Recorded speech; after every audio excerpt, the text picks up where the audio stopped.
คนไทยตั้งคำถามใส่สาวลาวเป็นหยังจึงมาเฮียนอยู่ที่ประเทศไทยสาวลาวจึงตอบกลับแบบนี้และก็มีคนไทยจำนวนหลายมาคอมเมนต์ให้กำลังใจสาวลาวคนนี้อีกด้วยซึ่งเรื่องราวนี้จะเป็นแนวใดสาวลาวที่ว่าเฮียนอยู่ที่ประเทศไทยเพิ่นนี้จะตอบคำถามนี้แนวใดเดี๋ยวเฮานี่ไปเบิ่งน้ำกันซึ่งเรื่องราวนี้ได้เริ่มจากผู้ใช้ TikTok คนหนึ่งที่ใส่ชื่อว่ายูมิ474ซึ่งเพิ่นคนนี้แม่นมีชื่อว่ายูมิโดยในตอนวันที่19เดือนตุลาปี2022คนนี้ไล่ปล่อยคลิปลงใน TikTok ของตนเองซึ่งเป็นคลิปที่เพิ่นนี่ไล่ทำการตัดสินใจมาเรียนต่ออยู่ที่ประเทศไทยอยู่ชั้นมัธยมปีที่6เพื่อที่ว่าเมื่อจบจากชั้นมัธยมปีที่6แล้วจะสามารถเข้าต่อมหาวิทยาลัยของไทยได้ง่ายขึ้นโดยในคอมเมนต์ในคลิปดังกล่าวก็มีคนไทย1คนย้ำได้ว่า1คนเท่านั้นมาคอมเมนต์ตั้งคำถามว่าเป็นหยังบ่เฮียนอยู่ลาวมาเฮียนอยู่ไทยเพื่อซึ่งสาวลาวคนนี้เมื่อเพิ่นได้เห็นเพิ่นนี่ก็ได้ทำการเฮ็ดคลิปวิดีโอออกมา1คลิปและไล่มีการตอบคำถามนี้ด้วยเหตุผลของเพิ่น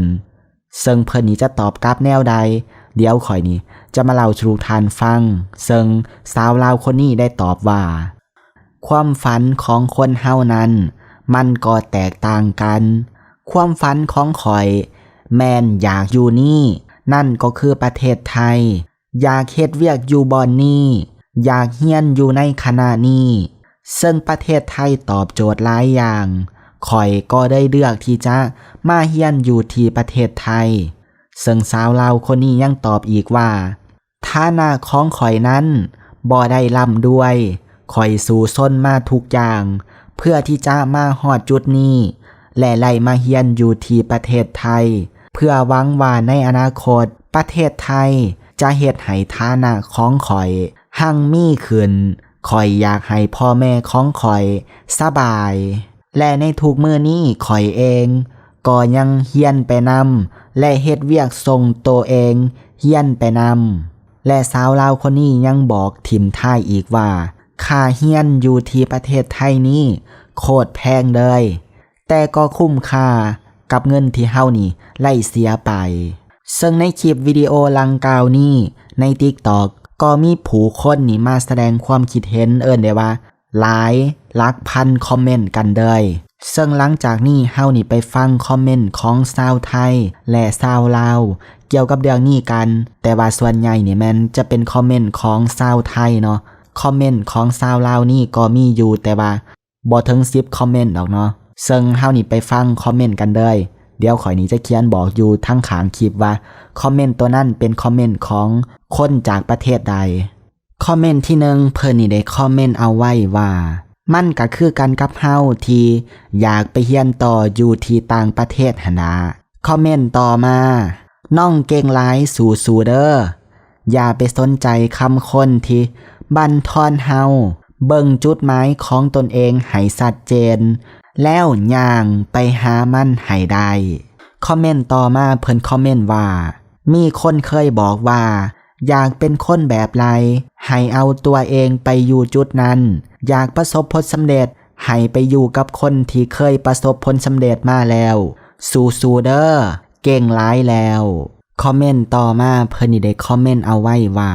ข่อยเองก็อยากไปเรียนต่ออยู่ที่ประเทศไทยคือกันคอมเมนต์ต่อมา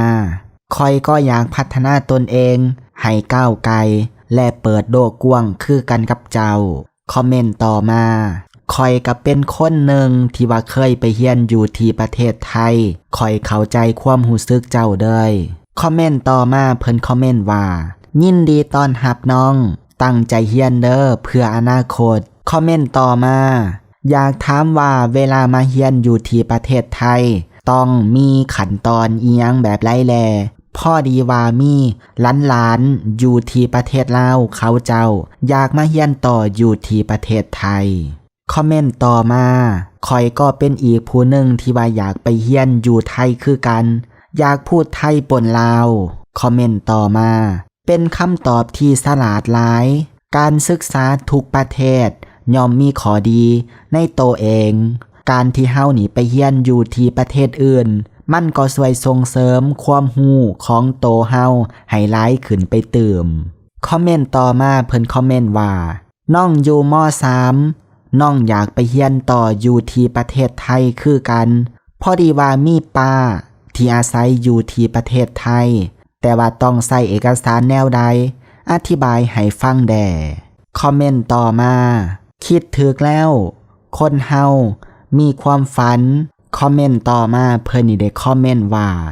ถึงสิแพงแต่ก็มีคุณภาพขนาดคนลาวยังขามมาหักษาอยู่ที่ฝั่งไทยเด้อเฮาบ่ได้บูดี้เด้อเฮามักคนลาวหลายแถวบ้านเฮาคนลาวนี่มักจับปะผมยาวๆและใส่สินสวยงามหลายคอมเมนต์ต่อมาเพิ่นคอมเมนต์ว่าเฮียนอยู่ที่ไทยดีแล้วจบมาก็มีเวียกเฮ็ดงานทำเด้อน้องคิดถึกแล้วคอมเมนต์ต่อมาเพิ่นนี่ได้คอมเมนต์เอาไว้ว่าแม่นความเจ้าอยู่ลาวเฮาเฮียนจบม.7 บ่มีงานห้องหับคอมเมนต์ต่อมาขออนุญาตถามแลเด้อเฮาเฮียนฮอดม.6 แล้วเดืออีก1 ปีก็จบม.7 คันเฮาอยากไปเฮียนต่ออยู่ที่ประเทศไทยต้องเฮียนม.6 ขึ้นบ่อันนี้ก็เป็นคำถามเนาะซึ่งไผที่ฮู้นี่ก็ช่วยตอบไล่เนาะว่าจบม.7 อยู่ที่ประเทศลาวแล้วเวลาไปเรียนอยู่ประเทศไทยต้องเรียนม.6 หรือว่าสามารถเข้ามหาวิทยาลัยได้เลยเนาะอันนี้ก็ไผที่ว่าเคยเรียนอยู่ไทยก็ตอบช่วยกันเนาะในคอมเมนต์ของคลิปนี้ล่ะสำหรับไผที่บ่ฮู้เนาะก็คือม.7 ของประเทศลาวนี่ก็เปรียบเหมือนม.6 ของประเทศไทยหั่นแหละเนาะเพราะว่าประเทศลาวนี่ชั้นประถมนั้นฮอดแต่ป.5 แต่ว่าประเทศไทยมีฮอดป.6 อันนี้ก็คือเป็นเรื่องราวของสาวลาวที่ว่าไปเรียนต่ออยู่ที่ประเทศไทยเนาะก็มีคนไทยมาตั้งคำถามแบบนี้เพิ่นก็ตอบด้วยเหตุผลโดยสำหรับคลิปนี้ก็ขอจบคลิปไปด้วยคลิปของสาวลาวคนนี้ที่เพิ่นนี่ได้ตอบคำถามคนไทยคนนั้น